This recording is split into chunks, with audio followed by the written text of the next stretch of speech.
Now, in this problem, we are told that there is a tube connected to a person's hand, and we are asked to calculate the height of the blood column H.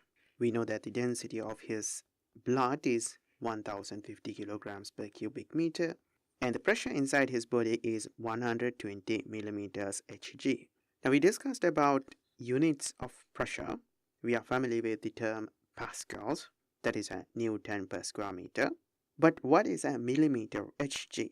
So the term millimeters Hg is generally used to measure pressure because mercury manometers were used to measure pressure a lot some time back. Now if we assume that there is a mercury column with a height of Hm, we can write that the pressure at the bottom of the mercury column is equal to H rho g, assuming that the pressure at the top of the mercury column is equal to 0. So we can write that the pressure is equal to H rho g, and the unit simplifies into pascals. That is assuming Hm is in meters. However, it is convenient to directly give the height of the mercury column as a measurement of pressure. You don't have to do the calculation to find the actual Pascal amount of the pressure. So it's a standard unit and it measures pressure. However, you have to remember that H in this case should be converted into millimeters if the H is given in meters. So 120 millimeters Hg means the person's pressure is equal to the pressure at the bottom of a mercury column, that is 120 millimeters high. Few of the generic assumptions that you make when it comes to pressure related problems is that pressure does not change in the system, and we are going to use P equals H rho g, or more accurately delta P is equal to H rho g. And looking at the system, we can conclude that H will increase until the pressure at the connecting point is equal to the pressure inside the body. So let's assume that the pressure inside the body is Pb and pressure in the tube is equal to Pc at the connecting point. Now we can write Pb is equal to 120 millimeters Hg, and that is equal to a mercury column that is 120 millimeters high. So let's write Hm rho Hg G. Now we can write another equation for the pressure at the connecting point of this blood column. Let's write Pc is equal to H rho g.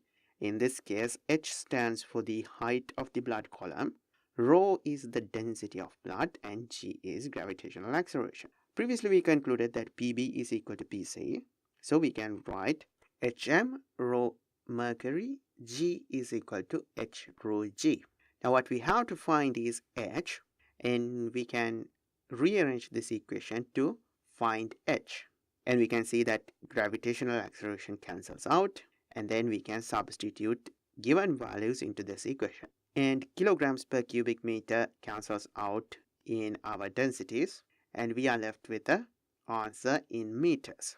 After solving any thermodynamic problem, take another look at your answer and make sure that you have presented the answer correctly. It is extremely important to make an illustration and show what you used for this problem. In this case, I have marked that I have to find H, and the pressure inside the body is given in millimeters Hg and density is given. Then write down the assumptions and physical laws that you are going to use to solve this problem. Also, it would be easier for you to write down your approach for the problem. That is also going to help me when it comes to grading, because I will know what you understood about the problem and what you wanted to do with the data given. In the exam, if you didn't have enough time to finish the problem, I will be able to give you some partial credit for your approach. So please write down the approach, because I only can see what you wrote down. I cannot grade what you thought. When it comes to writing down equations, make sure that you write the equation in symbols first. Do not directly write down the values of the problem, Because if you make a small mistake when it comes to writing down values, I will not be able to figure out what you tried to do. After writing down the equation, try to simplify it as much as possible, because writing down a lot of numbers takes a lot of time and causes a lot of errors. After simplifying all the symbolic equations and expressing what you have to find in the simplest way possible, you can substitute values. When you are substituting values, make sure that you write down units.